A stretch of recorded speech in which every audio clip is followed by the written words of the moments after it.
जाऊ मैं जलद प्यारा है आया कैले जुलिया कहां जानवर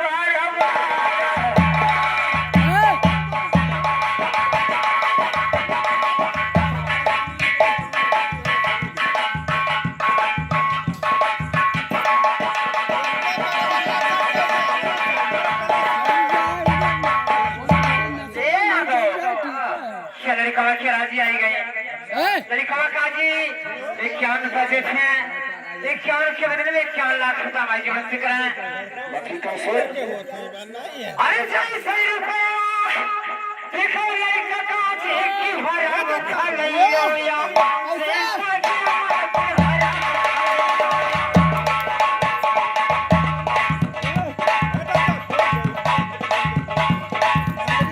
भाई कहीं ना